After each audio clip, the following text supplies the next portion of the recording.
Good morning, everyone, and a very warm welcome to the first session of the second day of the Global Sustainable Tourism Conference. Our topic for this morning session is about, surprise, surprise, sustainable tourism, but with a special focus on the Balkan region, and therefore I have some really interesting guests from Albania, from Croatia, and from Serbia with me that I will introduce to you shortly. First of all, let me introduce myself. My name is Matthias Beyer. I'm the founder, managing director of Mascontour. We are a consulting firm based in Berlin, specialized on resilient, sustainable tourism development, and had the opportunity, amongst others, to work in many projects over the last 10, 15 years in the Balkan region. So I think I can say I'm quite familiar with the tourism environment of this beautiful region. And of course, we don't want to discuss alone. We would all want also to encourage you to participate actively in our discussion. You know how it works. It's the same like yesterday via the Slido app. So please use, I think the hashtag will appear shortly. You can use the hashtag, the QR code, or you go directly to slido.com, enter the code hashtag GCC 2023, go to our room, which is called Archana, and then you can submit your question and obviously also upvote to your preferred question, and the most selected questions we will also discuss in our discussion. Well, the Balkan region is our main focus for today. I would say it is really an exciting region because I think they put a lot of efforts over the last 10, 15 years to develop tourism in all the countries and actually try to transfer the great potential that exists to attractive and also competitive tourism products. And nowadays, depending on the country, we are counting with coastal regions where you have a lot of water sport activities, where you have MICE opportunities, where you have also health and wellness offers. You have beautiful cities like Dubrovnik, like Kotor, like Budva, and many others. Then we have the rural areas where rural tourism, agritourism, etc. has been developed, and also mountain regions where you have soft and also adventure sport activities like hiking, like biking, and many other things. And we shouldn't forget, obviously, also the interesting history, the cultural heritage, gastronomy, the culinary offer, and last but not least, the hospitality of the local population. Before you believe I'm here as an official promoter of the Balkan region, let me also add, wherever the sun shines, there's also some shadow. So we also have to discuss maybe some threats, some negative impacts when we look at areas that have to deal with overcrowding. There are also waste issues. We have also some migration effects and some other things. So I think it makes absolutely sense for this upcoming destination, for this probably future hotspot for tourism in Europe, also discuss how can we sustain the tourism development and how can we actually improve our sustainability performance. And this I would like to do with my dear guests that I also want to welcome and introduce to you. So to my left, first of all, I would like to welcome Madlina Puka. She's Strategic Development Advisor from Albania. Welcome. Then in the middle we have Ante Mandić, Assistant Professor for Sustainable Tourism at the Department of Tourism and Economy of the University of Split in Croatia. Also welcome to you. And last but not least, we have Dunja Djenic with us. She's Assistant Minister of Tourism in the Republic of Serbia. Also welcome to you. Yeah, actually, we wanted to start with a live poll, but there were some technical issues. Nevertheless, I would like to ask you, have you been to the Balkan region? Have you been in one of the Balkan countries? Maybe you can raise your hands. First, obviously, you are, but some of you have been there. So let me ask, we are a small round here. I can ask you also directly, what comes in your mind spontaneously if you think about sustainable tourism in the Balkan region? Give us some nature, okay? Culture. Cycling? Gastronomy. Anything else? Sorry? Clean water, okay. Can we talk about the flip side? Yes, please. Dubrovnik, Game of Thrones effect. Okay, yeah, that's good. Any other things that are coming to your mind? Yeah? Yeah? Nice people, hospitality. All right. So mainly positive things. So let's see. Maybe we also have to touch some things that still needs to be improved when we are talking about sustainability. But I think it covers quite well what is the region about. Yeah, let me start and let you know a little bit how what are our plans for the next 1.5 hours. So first of all, we will have an input of each of our panelists who will tell us a little bit where we are in terms of sustainability, what is the status quo of sustainability tourism development, maybe also come up with some good practices, and obviously also talk about, what are the challenges at the moment that they are facing. So then we have a short overview, at least for the 3 countries that are represented here, namely Albania, Croatia, and Serbia. And afterwards, we will start with our discussion. So I have some questions to my audience and to my panelists, and obviously then we will also open the discussion for you. So once again, I would like to encourage you to share your questions with us, and we have really an open and hopefully interesting discussion. Yeah, let me start with the first input. Madlina, can I ask you to start with your presentation? I hope it should come. Yeah, I hope so. Yes, it should come. Okay, that's Ante. We need the other presentation, please. Thank you, Matthias. So I can start and I can put it later on because my time now is gone. It's already gone. Don't worry. It's a pleasure to be here, and I'd like to thank you, the GSCC, for inviting me here, and in particular for this dedication panel to the Western Balkan, which is not quite rare, but maybe it's a start for a lot of things that we have to do for sustainability in the Western Balkan and for GSCC criteria to implement that. So last year we had the first Sustainability Week in Albania, and we invited the CEO of the GSCC there. So maybe, and it was been a lot of meetings as well in the Balkan, in Bosnia, in Montenegro, GSCC criteria, a lot of discussion. So I understand now this is like let's say a communication bridge that is between the Balkan and the GSCC in this kind of topic. Personally, I've been engaged in the sustainability 15 years ago. And I was very young in that time, and my help was the GSCC portal. They just started in that time. I was engaged in the World Bank project for integrated coastal zone management, more on the policy level, on the planning, how we can fulfill the criteria for destinations, like water supplies, the basic ones, and good nature and infrastructure.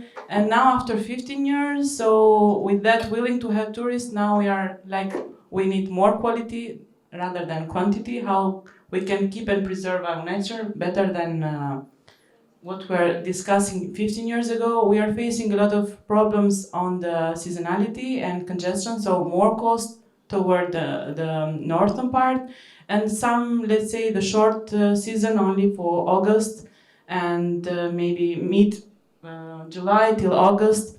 But after pandemia, completely changed. I need my slides because I'm talking about even for other. What happens with the other presentation? Can we see the other presentation? There must be a second one.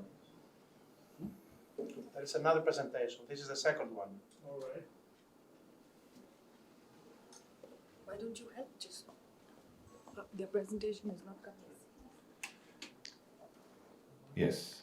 Thank you. Yeah, that's the right one. No, the other one. Yes. Is that right? Goodness. Ante. No. You can start. We need the other one, please. The left. Okay. That's This good. looks like Albania. Yeah. So after pandemia, everything changed. We see wherever in the capital, in Tirana, in the coast, people till October, November. So it's quite rare, but we are very happy about that. I'll give some figures for the function. Really technical issues today. It doesn't work. Do we have another device? Maybe it doesn't work. The connection or the battery or. No. Okay. Okay. It was me. So. So I'll start not only with Albanian figures, because due to my late job in the Western Balkan 6, in the IPA countries, we worked a lot for 3 years in a project called Triple P, like promotion policy and product development in the area. And it seems quite, these are figures from 2019. And you see Albania and Montenegro have the contribution of tourism in the GDP with 2 digits. The same can happen even for Serbia, which is quite increasing the tourist numbers, and Bosnia and Kosovo and North Macedonia, which has, that's due to the population, which is less than Albania and not Montenegro, but it's quite of increasing the numbers of the tourism in the region. These are before pandemic, and I'll show even later on what will happen even nowadays in our region as well. In particular, in terms of the entrance or the main airport that we have in the region, Belgrade is still in the, let's say, the first airport for the entrance of the tourists in our area, and the same Podgorica and Tirana. What it comes and what makes tourists to come, it's all type of, you already mentioned, nature, any type of adventure activities, soft adventure, culture, heritage, and cultural roots that we have, gastronomy, everything that is a niche market. We worked as a project about that, and we have potential as a region to develop even further. Some, let's say, realistic trails that we are using, and they are connected as well, the Balkan with the other part of the Europe, because I have in my left Croatia, and as well we have Greece in Albania. Sometimes it's a lot of combination of tours which are regional, so from Serbia they can go to Croatia, or from Croatia they come from the Dubrovnik in our area, and they connect as well Albania with Greece through Corfu and other areas, and North Macedonia. They will have some famous, let's say, trails that have been even promoted in the media. I'll tell later, like Via Dinarica with Dinaric Alps, which connect 8 countries, from Slovenia till Albania, or vice versa. The peaks of the Balkans as well, 3 economies. We call it economies in terms of the European integration that we are facing. The challenge now, how we can integrate fast. Scartus Trails, which 2 days ago it was in the National Geographic, which it's the new trail for the Balkan as well. Illyricum Trail, Balkan Monumental Trail, are a lot of trails that connect the cross-culture that we have among our countries. That's as well potential for other Europe, cultural routes of Council of Europe, which is connecting the Balkan with east and west in the continent. We have Olive Trail there, Romani Pass and Danube routes, Iron Curtain Trail, Eurovelo. It's in everything that's connected with culture. They have a lot of spin-off adventure activities and a lot of cycling and sustainability that is going on nowadays. When it comes to Albania, because I have to focus a bit my presentation in Albania, this is our last slogan, and we have been in ITV with that, and thanks to Mascontour, I heard about that you help a lot Albania to have a good meetings and presentation there. All you need is here. We have what it is the most important for the tourists, UNESCO cities and UNESCO's other sites and tangible patrimony, regional and national protected areas, more than 12. Very 400 kilometers coastline, which is the hugest in the Western Balkan, and a lot of other culture sites in the area. When it comes to this period after pandemia, Albania from the last year was we call it full recovery, because it's the record-breaking tourist season in 2002. It is promoted from UNW to AWTO. So 7.4 million tourists in 2022. The airport of Tirana is increasing the direct flights. That's why we are now almost the same with Belgrade in terms of the tourist numbers. For the budget, we reached almost 3 billion euro, and quite 30% more than in the pandemic time. And the direct job that we have is 1 in 4 in Albania. It was 1 to 5 before the pandemic. So it's like increasing in terms of the capacities and skills numbers and population that we need to work and to be engaged in the tourism sector. The same for exports is the main sector that is contributing in our export. I have 1 minute more. When it comes to this full recovery, still we think what happened that it's so much, let's say, one of the best places that everybody is talking about. It's not only Albania, I'm saying the entire Western Balkan and that.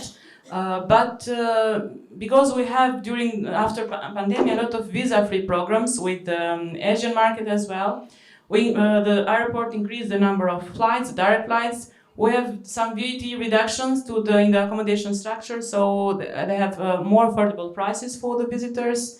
The SMEs have been supported by a lot of projects that we have from other donors in the area. We can discuss further about that in this discussion.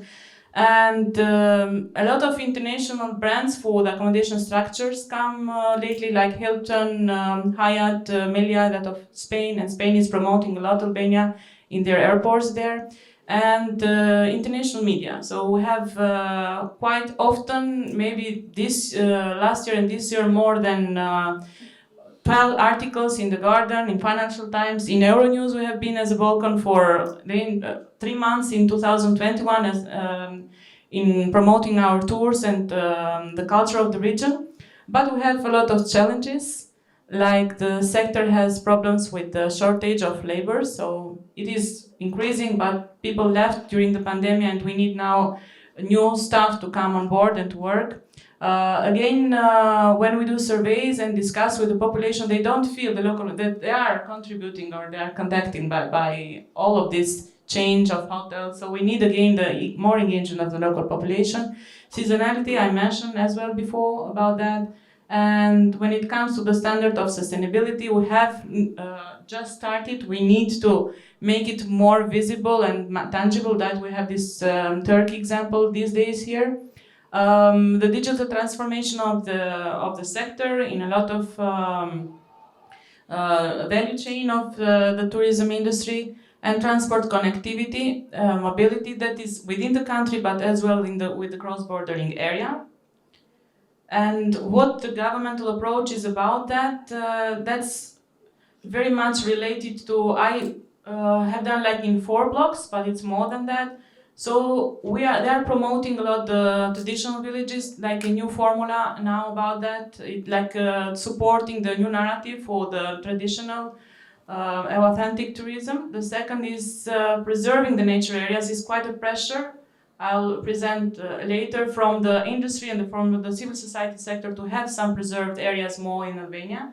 In terms of policy, this year we are working to have the new policy for tourism, where we are tackling a lot of other issues that were not before, like destination management, sustainability criteria, the formula of authentic villages, and putting more roles on the regional and local inputs on the tourism development. And fourth, but very important, is public and private investment, like strategic infrastructure, in order to fill the gap that exists in the quality and the standards in the sector. One of the examples is the Vjosa River. I think that everybody heard about this wild river in Europe. It's quite promoted, but it took 2 years with a very huge pressure, not within the civil society sector, within Albania, but even outside. We have Patagonia, DiCaprio supporting that in all type of medias, how we can preserve this river, we connect Greece and Albania, but in Albania has more in terms of the length, and it's quite a huge area preserved that can be, let's say, the last saved. But nowadays it's attracting a lot of visitors. They see in the media and would like to come and to see what is this Vjosa River about. In terms of the adventure, soft activities, it offers everything there. Thank you very much, Madlina. Sorry, I take 2 minutes more. All good. No. Thank you. Yeah, thank you very much for the first overview with regard to Albania. So I took with me, there's increasing demand. You told us Albania, all you need is here, maybe except workforce. So you're lacking workforce. I think you are not the only country at the moment who is actually dealing with this problem. And I think also I took with me seasonality is a big problem. And but you also said, we will focus more on quality instead of quantity as a long-term vision for tourism development in Albania. So we will discuss it more later on, but then I would like to move forward to Croatia and ask Ante. Now we see your presentation and give us a short overview about what's going on in Croatia with regard to sustainable tourism. Yeah, thank you. Can you hear me? Is it? It's not. Can you switch on the mic? Now it should work. Okay. Now you can hear Yeah. me, right? Okay. Thank you, Marcus, for the introduction. Finally, my presentation and my face. And thank you, Madlina, for a really insightful presentation about Western Balkan region and especially Albania. As Marcus said, I work as assistant professor of sustainable tourism at the University of Split, and therefore my presentation will provide some brief insights into the sustainability of tourism development in Croatia. I will predominantly reflect on the critical challenges, but also strategic goals and priorities which has been identified within the latest strategy for sustainable tourism development in Croatia until 2030. I was really surprised yesterday, but also at the same time pleased to hear how many of you approached me and mentioned that you know about Croatia, you've been there, and obviously you love it. And this is also something we can see if we, for example, focus on the figures when it comes to the arrivals and overnights. Croatia is for the last decade one of the leading Western Balkan destinations with continuously and steady growth when it comes to both overnights and arrivals. Approximately annual average growth rates are between 2.5 and 4.5%, which is really solid and which is helping us maybe to compare with leading destinations in the region like Italy, France, but also Spain and Greece.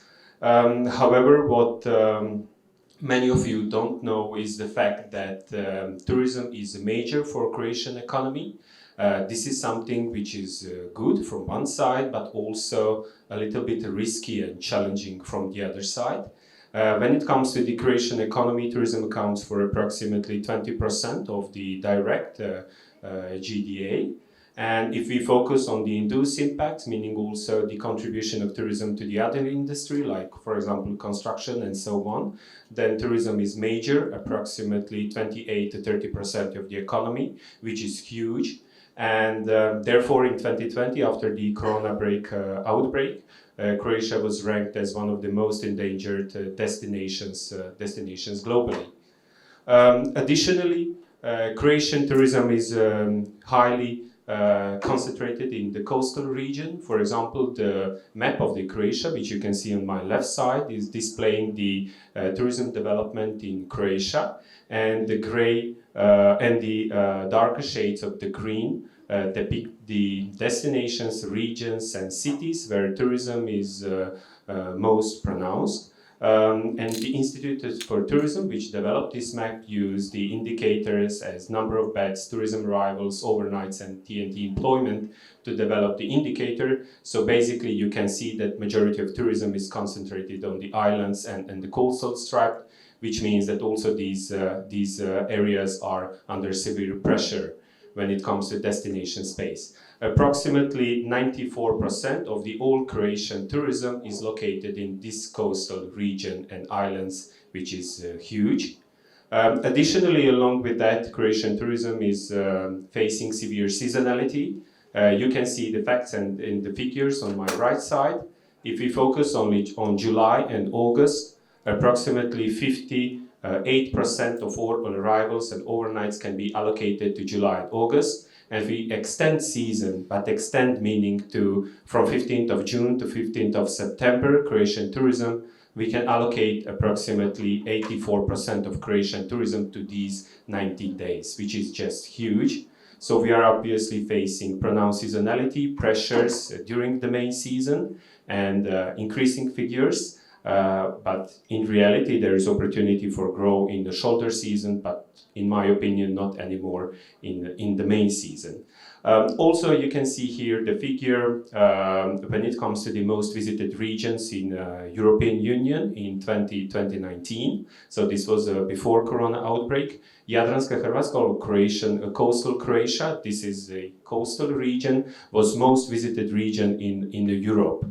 Basically, we were before Veneto region, Catalonia region, Emilia-Romagna, Andalusia, so many other premier and champion regions in the Europe. It's something to be proud of for us, but also is something to be a little bit scared of if we consider on seasonality and the growth. When it comes to the strategy of the sustainable tourism development, along with spatial and temporal balance of tourism, it identified many other different challenges. One of the critical is the impacts of tourism on the life quality and community well-being, especially destination hubs like Split.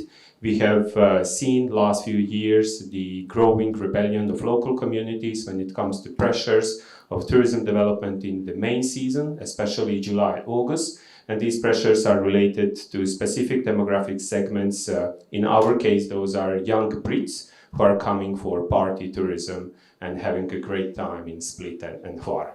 Additionally, we identify adverse environmental impacts, and those are related, of course, with the impacts of development of tourism facilities on destination spaces.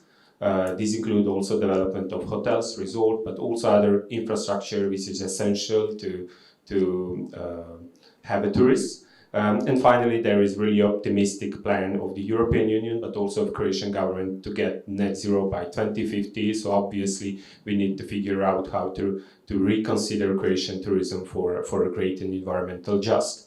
Another critical challenge are obviously human resources. Croatian population declined last 20 years for approximately 1 million. A lot of youngsters after the global economic crisis went to live in Ireland, Northern European countries and so on. So we lack a workforce. Croatian government did an excellent job in increasing quotas and liberalizing the labor market. So we are attracting people from Indonesia, Philippines, and other countries, India as well. But to be honest, if you want to have a high quality tourism product and visitor experiences, you need the high quality and educated workforce. And I'm not sure to what extent the guys we are importing to Croatia are educated and sufficient to deliver such service quality. Another really critical and specific part for a challenge for Croatian tourism is the structure of the tourism demand. Tourism supply, approximately 68% of the Croatian accommodation is a private accommodation. This means Airbnb, including bed and breakfast, holiday home, lodging, all different kinds.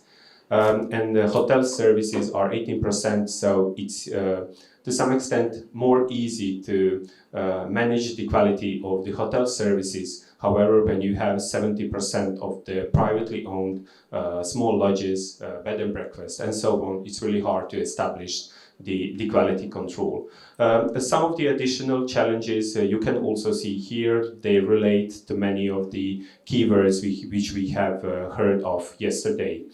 Along with these critical challenges, the strategy also identified some of the strategic goals. And the idea is to use these 4 goals to address those critical challenges. So one of the first goals is obviously to start developing a year-round and regionally balanced tourism development, and additionally to foster tourism which will focus on ecosystem conservation, but also conservation of destination spaces and the climate.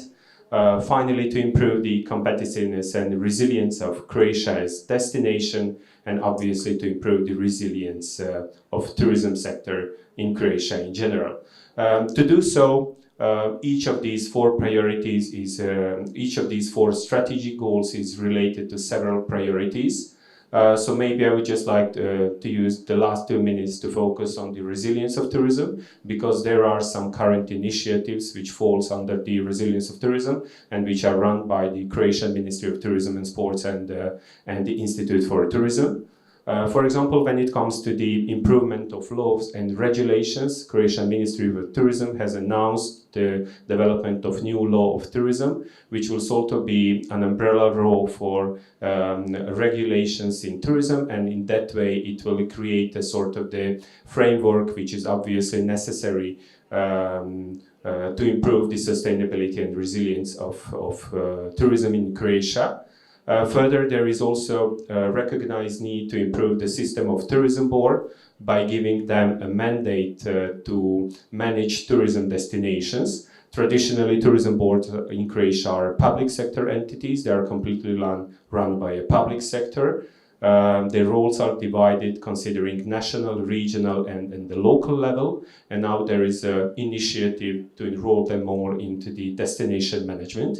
And finally, maybe most importantly, significant attention is going to be given in the next 2 or 3 years to the monitoring of the sustainability of tourism development. It's worth mentioning the great project of the Ministry of Tourism and Sport, the development of tourism satellite account on a regional level for Croatia, and development of tourism satellite account for the environmental aspect. This means that Croatia will be the first destination in the European Union, but also globally, developing the tourism satellite account for a smaller scale regions, and especially for environmental aspects. So this will also require the Institute of Tourism, which is running the project, to develop a new methodologies, as the current methodology which is proposed by the UNWTO simply doesn't provide sufficient foundation to allocate, for example, the emissions which are associated with transportation in tourism adequately on the destination level. So just briefly to wrap up, I would like to say that tourism in Croatia is indeed great and major. As a destination, we have initiated experiences some adverse impacts, which are predominantly associated with impacts on communities and ecosystems. And in my opinion, now is a right time to get on the train, maybe with Turkey, but also common destinations in the Western Balkan regions and Mediterranean to build greater, more sustainable and more resilient destinations. Thank you.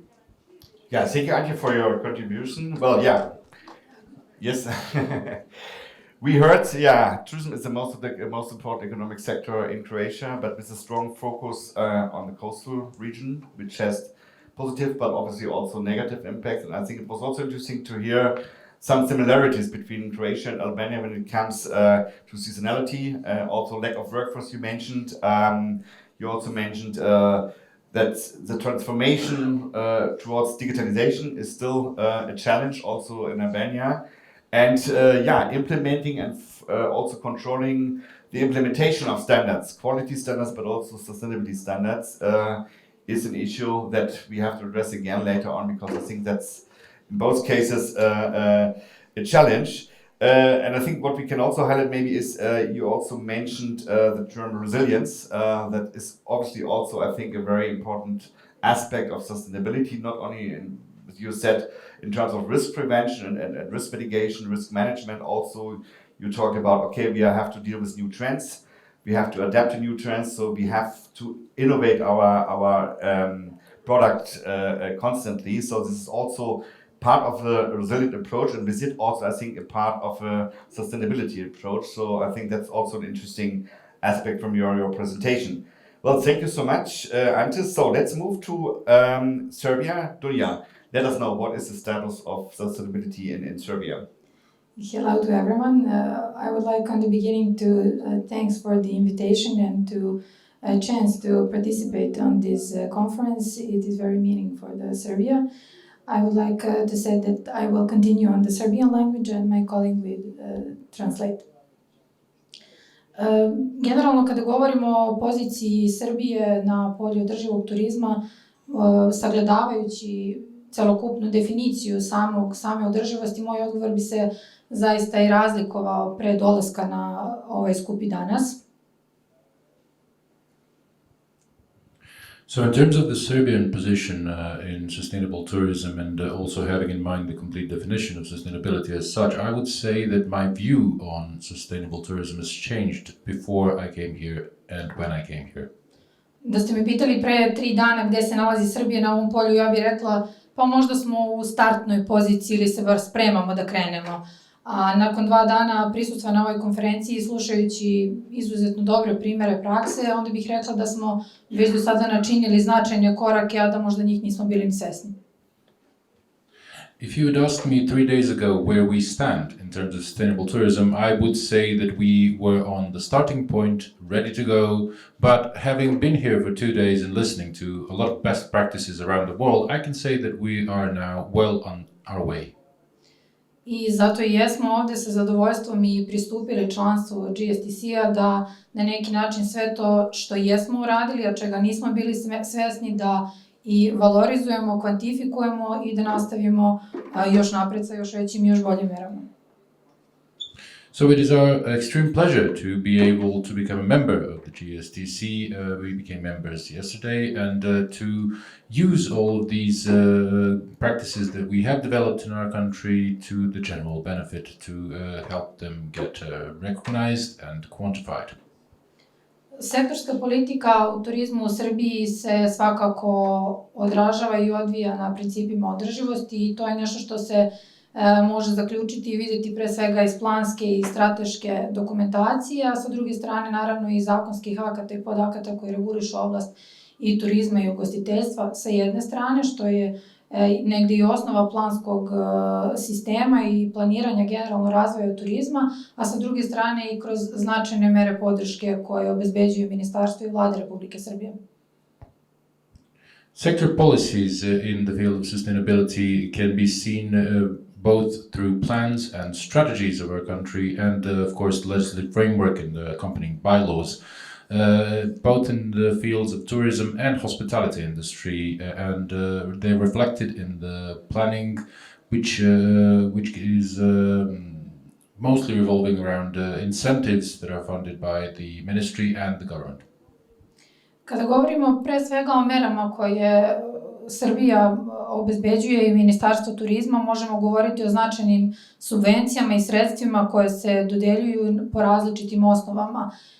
U tom smislu izdvojit ću 3 najznačajnije, a to su subvencije koje se odnose na mere razvoja, promocije i edukacije, koje su, možemo slobodno reći, možda i najznačajnije za razvoj i unapređenje i turizma sa održive strane i koja su obezbeđena za prevashodno javni sektor, turističke organizacije, a sa druge strane i za civilni sektor, odnosno udruženje. As for the measures that are currently ongoing in Serbia that are most relevant to sustainability, I would like to mention 3 subsidies that are currently happening. One of them is most important ones concern the development, promotion, and education in the field of sustainable development, which are subsidies that are provided to the public sector. Mostly in terms of tourist boards around the country and also civil sector, tourist associations. Navedenim sredstvima se upravo jača održivi razvoj usluga u turizmu, kojima se između ostalog i povećava atraktivnost ponude i konkurentnost same ponude. Finansirajući i subvencionišući takve vrste turističkih i proizvoda, generalno se između ostalog subvencionišu i manifestacije koje imaju u sebi izuzetan potencijal održivosti u turizmu. So the incentive measures are mostly focusing on the sustainable development of services in tourism that can increase the attractiveness of our tourist offer and its competitiveness. And some of the subsidies are focusing on specific tourist products such as the yearly or annual events that have a great potential in sustainability. Manifestacije koje sam pomenula pre svega predstavljaju jednu sliku naše zemlje, očuvavajući i trudeći se da očuva se i jedno kulturno nasleđe koje je izuzetno bogato. Sa jedne strane tu su handmade proizvodi, sve ono što, pa i spremanje zimnice, spremanje određenih gastronomskih proizvoda kojima Srbija zaista obiluje i to je, možemo slobodno reći, jedan značajan vid održivog turizma. So these events in a way represent a snapshot of our country in terms of the preservation of its cultural heritage that is exceptionally wealthy. These include festivals of handmade products, winter preserves, but also the gastronomic offer, which is exceptional in Serbia. Drugi deo mera koje sam pomenula odnosi se na subvencionisanje i finansiranje infrastrukturnih projekata koji su izuzetno važni i koji zapravo predstavljaju osnovu lanca vrednosti u turizmu, bez kojih ne možemo ni započeti da planiramo bilo kakvo unapređenje i razvoj turizma u jednoj zemlji. The second set of incentives revolve around subsidies for infrastructure, which are crucial because they represent the backbone of the value chain, without which we cannot even think about sustainability. Takve vrste sredstava su namenjene lokalnim samoupravama koje na osnovu svoje planske dokumentacije postavljaju osnove za razvoj turizma i koje između ostalog podrazumevaju izgradnju i saobraćajne i komunalne i turističke i infrastrukture i suprastrukture, odnosi se i na izgradnju i pešačkih i saobraćajnih staza i sve ono što se tiče pre svega i ugostiteljskih kapaciteta koji su ključni za početak i razvoj turizma. These incentives and subsidies are targeting mostly local governments that first have to develop plans on how they're going to set up tourism capacities in their area, and they involve subsidizing roads and utility infrastructure, also tourist infrastructure such as the pedestrian paths or cycling trails, and hospitality capacities or accommodation capacities in the area. I treći, možda nekome i najzanimljiviji, set mera odnosi se na kredite koje su namenjene poljoprivrednim gazdinstvima, koje se zapravo bave ruralnim turizmom. I mi kada govorimo o održivom turizmu možemo slobodno reći da govorimo o domaćinskom vidu turizma i da se on može i prevashodno odnositi na ruralni turizam koji je izuzetno značajan u Srbiji, koji je doživeo jedan procvet, naročito iza pandemije i sa kojim se zaista možemo pohvaliti. And the third set of measures revolve around loans to agricultural households that engage in rural tourism activities. Even in our country, when we speak about sustainable tourism, we call it host-based tourism. It's a tourism that mostly revolves around rural households, that is very big in our country and flourishing after the pandemic especially. This is something that we can really be proud of. Ta sredstva podrazumijevaju povoljne kreditne uslove sa grace periodom od godinu dana, koji su između ostalog namenjena i za rekonstrukciju novih ili postojećih smeštajnih kapaciteta u ruralnim područjima, što ima više aspekata koristi u tom smislu, pre svega i ekonomske, a onda sa druge strane i sociološke i socijalne, društvene, imajući u vidu da se na taj način zaista pospešuje održivost u turizmu, sa jedne strane zapošljavanje mladih ljudi koji ostaju u ruralnim zajednicama, sa druge strane upošljavanje čitave jedne zajednice stvarajući jedan krug proizvoda koji se može obezbediti u toj sredini. These funds are mostly loans that have a one-year grace period and can be used to reconstruct existing or construct new accommodation capacities, and they also provide multiple benefits, both in terms of their economic aspects and social aspects, because they are providing a boost for the sustainability at local level in terms of hiring the youth who then remain in their local communities, and also engaging entire communities in a cycle of products and tourist products which are then inherently sustainable. Pored ove tri najključnije, da kažem, najznačajnije mere koje obezbeđuje Ministarstvo turizma, zaista možemo navesti kao nešto što je pozitivan primer, vaučeri koje Ministarstvo obezbeđuje za subvencionisani odmor za naše stanovništvo i naše građane Srbije, i to prevashodno na teritoriji naše zemlje, su nešto što je značajno pospešilo turizam, unapredilo turizam, ali naročito u onim delovima Srbije koji su bili manje atraktivni, manje poznati, a to sa druge strane doprinelo održivom razvoju određenih sredina koje su, ajde da tako kažemo, ne samo što su bile manje poznate, već su zaista bile i manje razvijene. So, apart from these three crucial measures that I've listed until now, we have a positive example that we can quote here, and that's the example of tourism vouchers that were provided by the government for subsidized holidays inside Serbia. And this has really helped boost local tourism throughout our country, also especially on the destinations that were not so well known, even within our country and in areas of our country that were before slightly neglected and now are looking at prospects of sustainable tourism development. To je sa jedne strane način i mogućnost da građani Srbije upoznaju sve lepote i prednosti koje imaju svi delovi naše prelepe zemlje, ali sa druge strane zaista da se oporave određene sredine koje su bile na neki način pred samim napuštanjem i umiranjem, a sa druge strane da se promoviše turizam, da se promoviše lokalna gastronomija, da se promoviše domaća proizvodnja i svakako jedan dobar put da se razradi kao jedan od kriterijuma i standarda za održivi turizam. So this is on one hand a way for citizens to get to know all parts of our beautiful country, and in another aspect also a possibility to resuscitate these local communities that have suffered, and in another aspect to promote tourism in our country in general, to promote gastronomy of a certain region, and also promote cottage industries and build on sustainability of those aspects. For now. Okay. Yeah, thank you, Dunja, for your contribution. But I think it was interesting, your statement at the beginning when you said, okay, I came here, I thought we are more or less at the beginning, and you realized, actually, yeah, we are much more advanced than I believed. I think that's also, a nice result for you as a takeaway, and then also reconfirms a little bit where you are also in comparison to other destinations, not only in the Balkan region, but maybe also to other global regions. Well, I think you brought in, I think, very two important aspects. First of all, the education part. I think this is very crucial, obviously. I think we all agree that this is a must in terms of skilling people in terms of sustainability issues, and also the infrastructure. Obviously, we need also proper infrastructure to be more sustainable.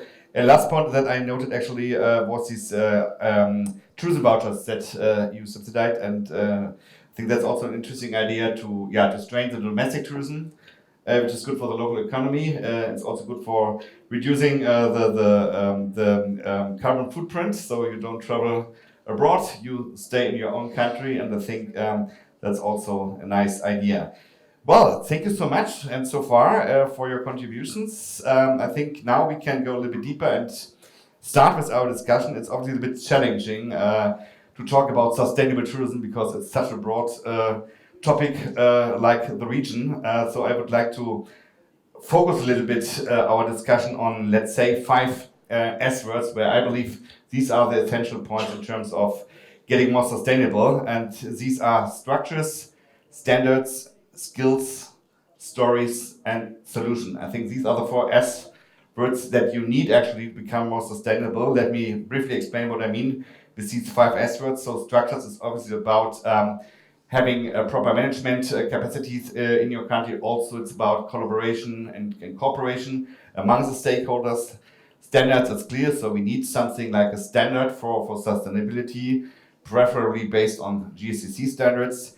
Skills we already addressed in case of Serbia, but not only in case of Serbia. Obviously, it's a general topic. The capacity development of people who are dealing with tourism with regards to sustainability. And stories is about communication, so the internal like the external communication. So we have to find proper ways how we communicate internally the topic, but also towards politicians and our guests and visitors. And finally, it's about solutions. So we need good practice, best practices as a blueprint that can be also transferred to other destinations or to other enterprises. So this more or less I would like to take as a focus for our discussion. And let me start, with a general question. I mean, we are here maybe in this conference in a, let's say, in a bubble. We are all convinced that sustainability in tourism is needed, it's necessary. But I think the majority is still a little bit thinking in a way, well, it's nice to have, it's maybe a nice add-on, but it's not a must. So I think sustainability, first of all, depends on the awareness, also on a sense of responsibility. So therefore, I would like to know from your side with regard to your countries, but also to the Balkan region, how do you estimate the general mindset and also openness to the topic of sustainability in tourism among politicians, among the tourism providers, but also among your guests in your country? And what do you think? What is the best way to convince people that sustainable is not only a nice add-on, but it's a must for the future tourism development in your countries? Maybe Dunja, would you like to start? Yeah.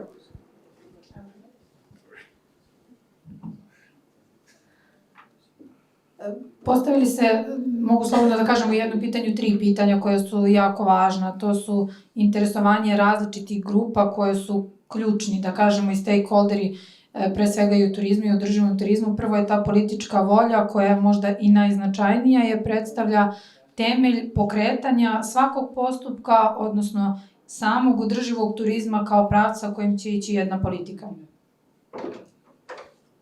So your question is basically 3 questions in one. You've asked around interests of various stakeholders that are crucial for developing sustainable tourism. First of them are the political aspect. They are behind every development in this field, and they set the foundations for developments in the field. I baš kada se zadržimo na političkoj volji, mislim da same mere koje preduzima i Ministarstvo turizma i Vlada Republike Srbije i značajna sredstva koja se izdvajaju za tu namenu i kroz ove mere i kroz dodatne mere, podsticaja govore o tome da je politička opredeljenost ka jasnom putu, da je održivost nešto što je pronašlo pravu svrsishodnost u načinu planiranja, organizovanja poslova, ali pre svega i turizma, što znači da je politička volja prisutna na dovoljno dobrom nivou, ali svakako može biti veća. And considering the political will that I just mentioned, and looking at the actions of our ministry and our government and the funds and incentives that are provided to our tourism sector, I could say that there is a definite political will to go forward with sustainable development in terms of its planning, in terms of its development, and in terms of its implementation. A sa druge strane, činjenica da smo juče potpisali i postali članica GSTC-a, mislim da govori ponajviše o spremnosti i značaju koji zapravo predstavlja održivi turizam za Republiku Srbiju. And on the other hand, the fact that we entered into membership of GSTC yesterday and signed a membership agreement speaks volumes in itself of our commitment to sustainable tourism. Kada govorimo o drugoj grupi, a to su potrošači, korisnici, odnosno turisti, i oni sami za sebe biraju ono što je za njih možda i najinteresantnije i sve veći broj prema određenim podacima i statistikama i društvenih mreža, istraživanja i određenih platformi koje se bave rezervacijom i promocijom smeštaja u ugostiteljstvu govore da je održivost, odnosno održivi turizam jedno od ključnih kriterijuma prilikom izbora i destinacija i smeštaja, pa i kod nas u Srbiji. The second interest group that you mentioned are the consumers or tourists who are the ones who take their pick. They choose according to their own affinities, and recently many of the polls, surveys and social media platforms are saying that these tourists are picking their destinations according to sustainability criteria. That sustainability plays a crucial role in where they're going to spend their holidays. I treća grupa koja zapravo predstavlja realizatore svega o čemu govorimo, a to jeste privreda, su možda i najznačajniji za realizaciju i sprovođenje svega onoga što smo mi zamislili, a oni su nam ključni iz prostog razloga što možda i najviše snage, energije treba ustremiti upravo na edukaciju i animaciju privrednog sektora kako bi se i zainteresovali da njihov način poslovanja krene u pravcu održivog turizma, ali sa druge strane oni to već dosadašnjim merama i načinom pre svega pružanja usluga u ugostiteljstvu pokazuju da su pronašli svoj interes u održivosti u turizmu, jer ona svakako sprovodeći se na pravi način svakako obezbeđuje izuzetnu i ekonomsku dobit. And the third interest group is the one that is implementing all of it, and that's the industry. They are crucial and irreplaceable in terms of achieving these ambitious goals that we at the political level set. And in their terms, I believe the most important thing is to strengthen the education effort, the skill acquirement effort of the entire industry to try to get them more interested, or a larger share of them interested, to move on to more sustainable practices. But on the other hand, I do have to say that there's a large share of industry representatives in our country who are indicating a certain level of interest or a course of their action is indicative of this level of interest to engage in sustainable practices, which, on the other hand, do provide higher economic benefits. I da zaključim samo na kraju, iako su tri potpuno različite i raznorodne grupacije koje posmatramo kategorije, prožimajući sve ono što sam i rekla, zaključujemo da je zapravo vrlo važna komunikacija i međusobna saradnja svih navedenih stakeholdera, pre svega državnih institucija koji kreiraju određenu politiku, privrede koja to treba da realizuje i onog potrošača koji treba da bude prevashodno zadovoljan onim što mu je pruženo.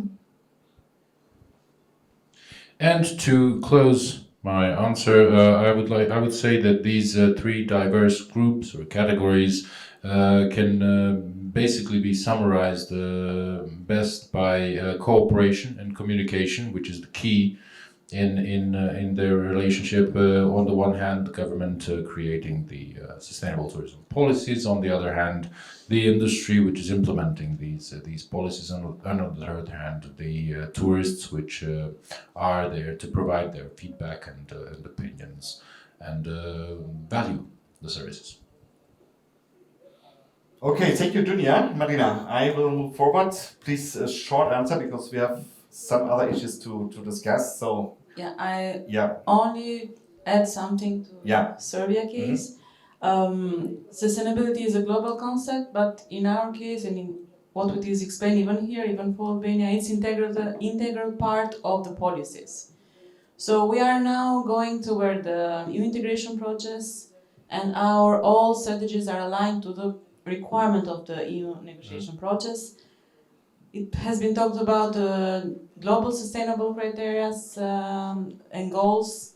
This 17 and UN Agenda 2030 is everywhere. First is our National Development Strategy for European Integration 2030 that address all these kind of topics and cross-cutting sector for the UN agenda. So we have climate change, energy efficiency, we have our priority sectors like tourism, agriculture. So they should be a reflection of all these kind of issues that is happening all around in Europe and in our, let's say, country for that. Decentralization strategy, these are documents that we already updated this year for the negotiation process. Decentralization strategy as well is addressing these things, but in more deeply, in a grassroots level, so regional actors, local municipalities that has to embark on the priority sectors, and in this case for the tourism, which is kind of national priority, but as well in the deeply in the regional level. And when it comes to the, let's say, to the business, it is kind of supply side activities. They are all, let's say, aligned in their mind, in their action for the sustainability, because there is a market pressure on that. In all the relationships that they have to do with the international global world, they have to be connected with the same counterparts that are implementing the sustainability.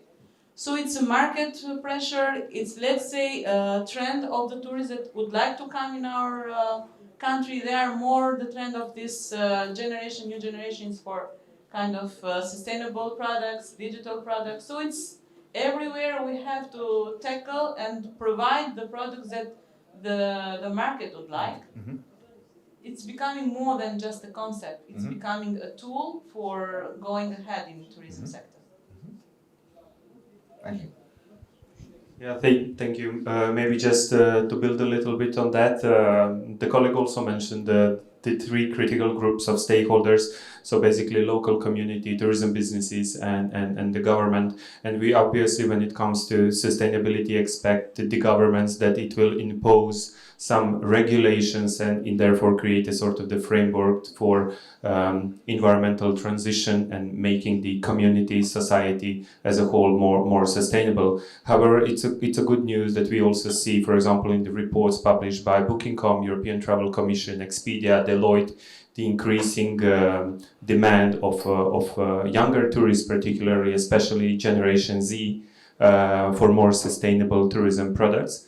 And what seems to be important is the fact that this is not a short-term trend, because the inclinations to consume more pro-environmental behaviors are related to norms and values, and the norms and values are developing while people are growing up.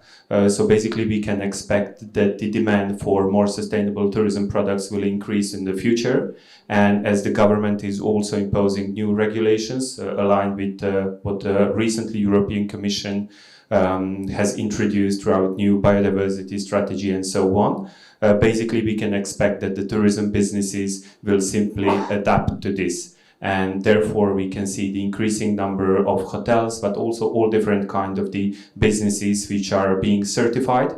And it was really impressive to see yesterday on the panel all sustainable visitor experience design, the experiences from TUI Corporation, which is a global leader, but obviously fully embracing the sustainability as a principle when designing visitor experiences for today, but also for the future. Mm-hmm. Yeah, thank you, Ante. Let's maybe also discuss another point I think that is crucial for developing sustainable tourism. That's about the implementation. I mean, you all mentioned that you have tourism strategies in place, sustainable tourism strategies in place, which obviously is a basis, but we all know a strategy is a strategy. It's first of all a document, a paper, and it's not implemented. So we have to think about, okay, how can we implement it? This, and Madlina, you mentioned also, well, there is market pressure, so we have to do something. That's not only that we have to fulfill and implement a strategy, it's also about that the market demands us to do something. So how is it in your country? So do you think you have the management structures for this? Is there collaboration among the private sector? Is there interactions and also cooperation between the public and the private sector? So I think this is the crucial thing with regard to implementing this. So can you describe a little bit how do you see your management structure in tourism? Are you ready for implementing not only sustainability but also other issues? Or is there still, let's say, room for improvement in terms of the willingness and ability of cooperation within the public, within the private sector, but also between the public and the private sector? Maybe, would you start, Dunja? That's...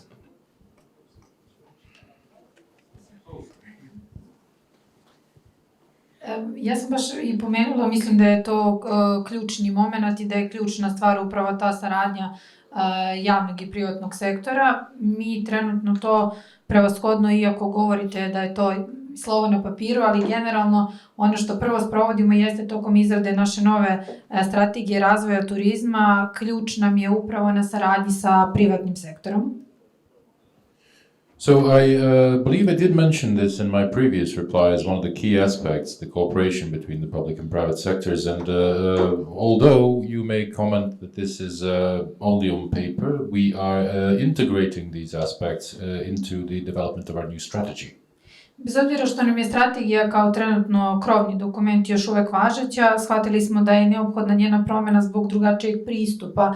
I tokom izrade nove strategije ključna stvar nam je upravo bila ta saradnja sa privredom, sa tim delom ugostiteljskog i turističkog sektora gde smo organizovali radionice i obuke na kojima smo otvoreno razgovarali o njihovim potrebama, pa čak i uvažili njihove sugestije o greškama koje su možda nastale u prethodnom periodu.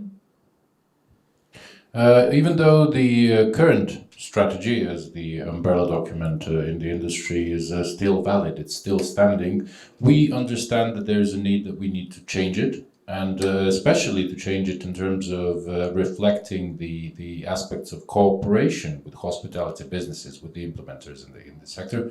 And through that we've started development and included a number of workshops and training opportunities where we could get feedback loops going with the industry to hear about their views, to hear about their criticisms of things that may have not worked in the past and so on. Izuzetno nam je važno da čujemo mišljenje druge strane, pre svega privrednog sektora, o namerama, o strateškim ciljevima i akcionim planovima koje nameravamo da sprovodimo, da li su sprovodivi, da li su za njih ostvarivi, da li smatraju da su dobri ili možda zaista treba nešto i izmeniti. U tom pravcu upravo i radimo u prethodnom periodu. We do care about their opinion, about the strategic goals that we may set, the objectives, and are these even achievable? Can they be reached? And this is the basis for our discussion in the development of the new strategy. Turističke organizacije na nivou lokalnih samouprava, ali i krovna turistička organizacija Srbije također ima stalnu komunikaciju sa privredom i smatram da je to ono što je možda i najznačajnije, komunicirati razmjena mišljenja pre donošenja odluke u toku javne rasprave i na kraju naravno u momentima i procesu njene sprovodivosti. The tourist boards in our country, both at local and national levels, also maintain this constant communications loop with the industry, which is, I believe, very important in terms of the development period of the strategy before it is officially started, during its public hearing stage, and especially in its implementation stage, to hear feedback from the businesses on things that may be working really well or may not. Samo ću još na kraju dodati još jedno, vidim jedno pitanje koje se odnosi na DMO i upravo zato je ključna stvar za nastanak i organizaciju destinacijskih menadžmenta organizacija upravo ta dobra saradnja sa privredom, da bismo imali jedan organizacioni menadžment koji je sastavljen pre svega i od javnog sektora i od privrede, jer to je jedina garancija za dobro upravljanje, strategijsko upravljanje većom destinacijom. And one more thing, because I saw a question about DMOs on the screen, and I'd say that this is a crucial aspect for an emergence of the destination management organization, which is just precisely this good cooperation between the planning sector, the businesses, and the management of the entire process to be able to emerge, to give birth to a DMO. Okay, thank you. Do you want to add anything before we come to the audience? Anything from your perspective? Yeah, maybe just to build a little bit on this, what she mentioned. Well, basically, any European country which is under the umbrella of UNWTO is committed to the participatory approach to strategic tourism development planning, and this obviously means involvement of all different kinds of the stakeholders. But as Randy said yesterday, we really need to be sincere when it comes to planning sustainability in tourism, and sometimes to admit that we simply don't walk our talk. So basically, obviously, we develop strategies, but when it comes to implementation, we face the critical challenges which are associated with the lack of the capacities of the people who are actually in the field on the level of destinations to really implement some stuff. Basically, Croatia has, let's say, a brilliant type of the organization. We have national, then regional, and the local levels, and we have strategies on all those levels which are aligned, and then the action plans. But obviously, we see really a massive place for the improvement, and the cities like Dubrovnik, for example, which agree to have to be certified, but also cities like Split, where we see the increasing need for certification, obviously demonstrate that we still have a lot of things to be improved to honestly say that we are really sustainable as a destination. Okay. Yeah, then I think let's open the discussion. I just saw a question: to what extent do the DMOs in your region work together? I think that's already a little bit answered from your side, but there's another interesting question from our audience with regard to the current capacity. So the question is, do you calculate the current capacity? So current capacity means more or less the level of what tourism would be acceptable. So for instance, for defining the maximum number of tourists or other purposes. So current capacity, I think, especially at least for those areas that are a little bit overcrowded, I think that's true for Albania, for sure also for Croatia, in the coastal region. What would be your answer? Do you deal with the current capacity of your destination? I understand why this question, because this boom of tourists and full recovery, that is 7 million and something. In fact, the objective of our government in that time before pandemic is we have to go to 10 million per year for the tourists. But the carrying capacity concept is, let's say, guiding our urban planning, the national urban planning. So they have divided the areas where they have coastal areas, northern areas, and rural areas. Now with this pandemic and the stop that we had for this period, like 1 year and a half, there is a reflection that in the planning should be involved more the less unknown areas, rural development as well. So it's like adding the diversification of the Albanian offers. I already did mention at the beginning that we are under this new law now update, and a lot of things will come after that, even the strategy that should be abide on this law. And let's say we have 2-3 formulas to implement. Like I said, the village holidays, which is one of the things that we have to postpone a bit and think about engage more areas that far from the coast or far from the northern that are really very populated now, but goes more on the east part as well. And alberghi diffusi is the new formula that we at the government would like to introduce, and the preservation of the natural areas, the new one, that how they can be and develop their buffer areas. These three are not, let's say, kind of decision by the government, but it's a market pressure and civil society pressure to develop these areas. And that is coming very well packed with good, let's say, pocket of money from many projects that now are running around. Like we have EPART for agriculture development, so they are introducing and giving funds directly to the SMEs that would like to develop the agritourism. And just an example, we didn't have the law for agritourism. They didn't know about what it is, like 3 years ago. They did the law, and now we have more than 100 structures that implement it and they have done good hospitality for the rural tourism. So laws comes first, and how to do with that, and then funds as well. And the same for alberghi diffusi. It is kind of less developed, that's the strategy, more the less populated area, and be part of the entire Albanian offer for tourists. Okay, what about Croatia? Carrying capacity should be also maybe a topic for you, especially in the coastal region, as you mentioned before. Strong pressure, especially in the summer seasons. So carrying capacity is obviously the hot topic in Croatia. Within academia, we accept two different approaches. Obviously, you cannot limit the number of the people in the cities and open spaces. So limiting the number of the people and closing the gates, let's call it's a solution which can be adopted in national parks, for example, Krka, Plitvice Lakes, which already did that. The limit, for example, to Krka is 8,000 visitors per day. Also, we can see positive examples from Dubrovnik when it comes to number of the cruiser liners, and in that way limiting the number of the people. But from the academic side, we now accept more approach of the limit of acceptable change when it comes to the ecosystem, and obviously the development of alternative visitor experiences as a strategy to take people off the destination hubs. For example, I'm currently running the development of the new strategy for Dalmatian hinterland, which is a really vibrant area in the central Dalmatian region. And basically, the whole document will center around how to develop innovative visitor experiences to attract visitors away from the central split area, which is obviously coastal and under severe pressure of over-tourism.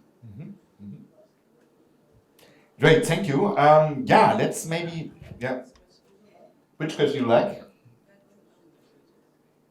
Okay, then let's go for it. Lucy?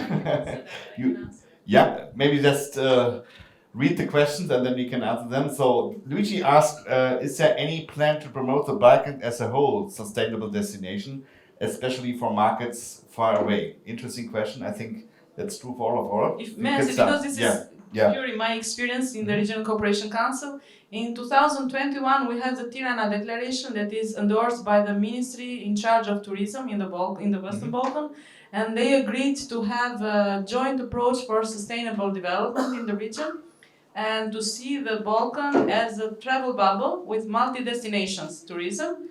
So, and we did the first exercise in that time with Euronews. So we packed more than 7 packages and trails in the 6 Western Balkan, because the project was for IPA countries in that time. And I strongly believe that being 1 month, from 1 to 3 months in every afternoon in the Euronews. That's why we have a lot of European in our countries this year, because this advertisement come that kind of. But what we're missing is because in that protocol that should be developed further with common regional markets that is in the Sofia summit is endorsed as well. We need to have maybe umbrella branding about that. So to be like one message for the Balkan in there. And the protocol is more than promotion, like one destination.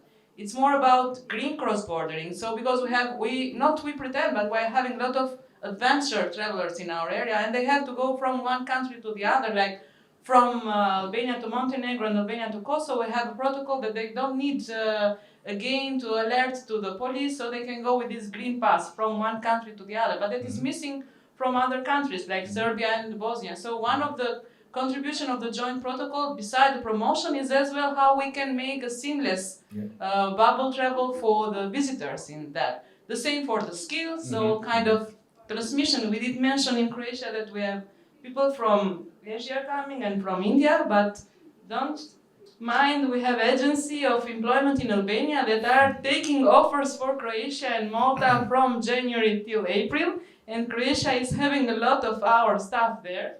But it's good, we're Balkan, that's why people can get more from one country to the other, they can get experience. So even skills should be addressed, how we can have a joint approach on doing that capacity buildings or academia. And again, because we're at GSTC here, why not to have a regional academia for the GSTC or engage the universities, professors and students, because sustainability is becoming very fun for the youngsters, so they can know and what is reality in the practice when they travel, because they are feeling experience about that. And we have seen you're facing similar challenges, so it obviously makes sense to exchange each other, to exchange information, to foster also maybe a brand, a regional brand, and also to foster, as you said, cross-border tourism. There might be room for improvement, but at least I was in the peak of the Balkans, for instance, so I was make a hiking tour between Albania, Kosovo, and Montenegro. So it's already possible, and it's an exciting product, especially for tourists that are looking for different experiences. So I think we are on the right way. There was also another interesting question addressed to Serbia. You mentioned that you have actually started to become a member of GSCC, and the question is, how will you convince your stakeholders, your local stakeholders, in terms of to be part of this sustainability development and really to work on it? Pa, iako smo već pomenuli nekoliko od tih stvari, ali osvrnut ću se još jednom na upravo tu saradnju sa privatnim sektorom, vrlo je važno njih na pravi način animirati. Zapravo mislim da je stvar i dalje u edukaciji, pa čak i privrednog sektora, odnosno predstaviti na pravi način efekte koje mogu imati pre svega iz održivog turizma. Well, I believe I did mention some of it in my previous addresses, but I will reflect back on it. The most important thing, the crucial thing, is to engage them, to work on educating the businesses and to work on presenting the benefits that may come out of engaging in sustainable tourism in a better way to them. Ukoliko se na pravi način razgovara sa privredom, urade prave edukacije i predstavi sam program i princip održivosti, mislim da će privredni sektor koji već u određenim segmentima i posluje u pravcu i na principima održivog turizma lagano naći svoju kalkulaciju i ekonomsku benefit izračunavajući kolika su ulaganja, a kolike su dobiti sprovodeći se i radeći po principima održivog turizma. And I do sincerely believe that if this is properly presented, if it's properly discussed with the businesses and if they are educated in these aspects, that businesses, especially those who already engage in some form of sustainability in tourism, will easily find an angle for themselves, will find that cost-benefit ratio that will justify for them to transition fully to sustainable tourism. Okay. Yeah, maybe come back to another and last point, which I think will have been addressed by your side. It's about the workforce. It's obviously a critical issue, not only in the Balkan region, also in many other destinations, especially after COVID-19. Madlina, you mentioned quality is more important than quantity, but that means finally that we can also say maybe quality management, sustainability management are nowadays two sides of the same coin. But if we want to deal with quality, we also need skilled workforce. We need enough people, but also skilled people. And we need motivated people. That means probably, okay, maybe we need to think about our working conditions, our attractiveness, for especially for young people. And I remember very well, I had a long discussion with a professor of the University of Lora in Albania. She told me, well, there is interest. Young people want to study tourism. They study tourism management, but 90% of my students go afterwards to Germany, which is nice for my country, but it's obviously not the solution for Albania and the Balkan region. So what needs to be done actually to attract young people to work in this business, and also to motivate them in terms of quality, and also obviously to fulfill our sustainability efforts? This is a question for $100 million. That's an issue, the migration and immigration, it's an issue for the Balkan, for Albania, and lately, and I don't want to enter in the why that happened, because I'm pro the free movement, so people can move around, and we have the European Union now that they did quite a very good support for the migrants, so if they go in one country and they have the residence, they can go from one country to the other. So even the European Union is supporting the free movement of the migrants that have papers and this kind of thing. And I do believe it's good when they have experience outside, even for the tourism sector, in my opinion on that. But we are facing other issues. We see that maybe before the pandemic and after that, the youngsters lose the interest to be enrolled in the tourism courses. I don't know if that happens in Croatia as well. They are more on the market that is more now popping up, like ITs, doctors that are most, let's say, interesting. So we need to work a bit with the youngsters and make the sector more attractive for that. So I see in that direction. And we have to have good schools about that, and to have more, let's say, updated curricula and more connected with the businesses. So, because in Albania it's kind of detachment of the universities and academia from the business sector, because we don't have, let's say, tourism industry inherited by years. We are very new in that, in these 30 years after the 90s, and a lot of things are done due to the intelligence of the businesses. So I'd like to have a hotel, they start and they work on that. They didn't have the proper knowledge to do that. So that's why now we are in a time that we have to connect the business sector and with the standards and everything, and with the academia. And the last but not less important is in terms of the salary scales. Should be, okay, a lot of things are entry-based professions can go in the tourism industry, but they have to see the salary scale as well. And another support that government is giving this year to the universities, maybe it would be like strange, but they are supporting financially the students that would like to enroll in the tourism faculties, even giving basic salaries to the youngsters to be enrolled in the academia, because we need that kind of workforce for the tourism sector. Undoubtedly. Yeah, thank you, Madlina. As you can see, our time is up, but nevertheless, I would like to wrap up and maybe ask you, Ante, if you look at our discussion that we had over the last 1.5 hours and look at the whole region. So what would you say, what are the next essential steps to successfully advance sustainable tourism? So what are the key points for the future if you look at the whole Balkan region? Yeah, well, it was a great panel, so how can I choose only one or 2 points? Well, basically, the Balkan region is an excellent example because we have destinations which are really highly tourism developed, like Croatia or Greece, maybe, But also the destinations which are in initial phases of tourism development, including Albania, Montenegro, Serbia, Macedonia, and others.